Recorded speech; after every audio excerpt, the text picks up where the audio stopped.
బక్రీద్ సమయంలో జరిగే హజ్ యాత్ర ఈసారి విషాదాంతమైంది. సౌదీ అరేబియాలో రికార్డ్ స్థాయిలో ఉష్ణోగ్రతలు నమోదవడంతో హజ్ యాత్రికులు పిట్టల్లా రాలిపోతున్నారు.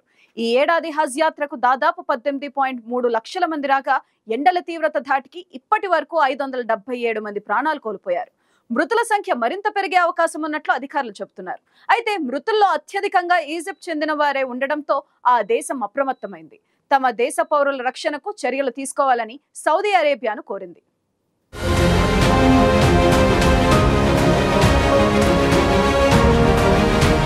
ముస్లింల పవిత్ర హజ్ యాత్ర ముగింపు దశకు చేరుకుంది. ప్రతి ఏటా ప్రపంచవ్యాప్తంగా ఎంతో మంది ముస్లింలు ఈ హజ్ యాత్ర చేస్తుంటారు. అయితే ఈ ఏడాది హజ్ యాత్ర మృత్యుఘోషగా మారింది. ప్రస్తుతం సౌదీ అరేబియాలో ఎండలు దంచికొడుతున్నాయి. ఎండ ధాటికి యాత్రికులు పిట్టలా రాలిపోతున్నారు. ఎండవేడిని తాళలేక హజ్ యాత్రకు వచ్చిన వారంతా తీవ్ర ఇబ్బందులు పడుతున్నారు. ఎండల కారణంగా హజ్ యాత్రకు వచ్చిన వారిలో 577 మంది మృత్యువాత పడ్డారు. అయితే ఈజిప్టు, జోర్డాన్కు చెందిన యాత్రికులు అత్యధికంగా మరణించినట్టు అధికారులు చెబుతున్నారు. ఈజిప్టు నుంచి వచ్చిన 323 మంది హజ్ యాత్రికులు ఎండవేడి సంబంధిత అనారోగ్యాల కారణంగా మరణించినట్టు సౌదీ అరేబియాలోని దౌత్యవేత్తలు తెలిపారు. ఇక జోర్డాన్కు చెందిన మరో 60 మంది చనిపోయినట్టు తెలిపారు. అయితే మరణాల సంఖ్య మరింత పెరిగే అవకాశం ఉందని అధికారులు చెబుతున్నారు. అయితే ఈ మరణాలన్నీ తీవ్ర ఎండల వల్లనేనని అధికారులు అంచనా వేస్తున్నారు. మరోవైపు రద్దీ సమయంలో పలువురికి గాయాలవగా వారిని ఆసుపత్రికి తరలించారు. మక్కా సమీపంలోని అల్ మైసాంలోని ఆసుపత్రి మార్చురీలో ప్రస్తుతం 550 మృతదేహాలు ఉన్నాయని స్థానిక మీడియా వెల్లడించింది. ప్రస్తుతం మక్కాలో 50 డిగ్రీలకు పైగా ఉష్ణోగ్రతలు నమోదవుతున్నాయి.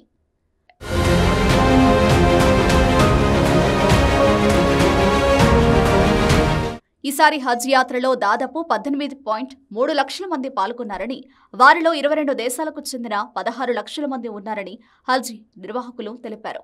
మరోవైపు ఈ యాత్రలో చనిపోయిన వారి మృతదేహాలను సంబంధీకులకు అప్పగించేందుకు ఏర్పాట్లు చేస్తున్నట్టు సౌదీ అరేబియా అధికారులు చెబుతున్నారు.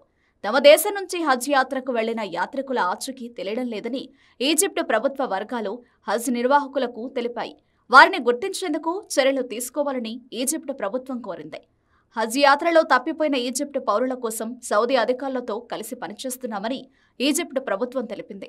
ఎండ తీవ్రతకు ఎన్ని చర్యలు తీసుకుంటున్నా ఉపశమనం కలగడం లేదని హజ్ నిర్వాహకులు చెబుతున్నారు. మక్కా గ్రాండ్ మసీదులో ఉష్ణోగ్రతలు 51.8 డిగ్రీల సెల్సియస్కు చేరుకుందని సౌదీ జాతీయ వాతావరణ కేంద్రం తెలిపింది. అధిక ఉష్ణోగ్రతల వల్ల హజ్ యాత్ర ఎక్కువగా ప్రభావితమవుతోంది. హజ్ యాత్రికులు పూజలు చేసే ప్రాంతంలో ప్రతి దశాబ్దానికి 0.4 డిగ్రీల సెల్సియస్ ఉష్ణోగ్రత పెరుగుతోందని వాతావరణ కేంద్రం తెలిపింది. ఇక అధిక ఉష్ణోగ్రతల కారణంగా అనారోగ్యానికి గురైన దాదాపు 2000 మందికి చికిత్స అందిస్తున్నట్టు అధికారులు తెలిపారు.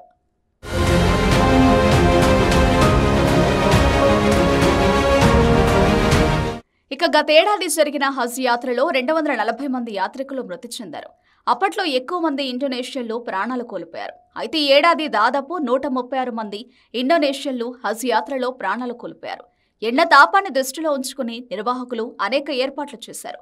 యాత్రికులు గొడుగులు వాడాలని, ఎప్పటికప్పుడు నీరు తాగాలని సూచించారు. వారిపై నీళ్లు చిలకరించేలా వాలంటీర్లను నియమించారు. అయినప్పటికీ పెద్ద ఎత్తున మరణాలు సంభవిస్తున్నాయి.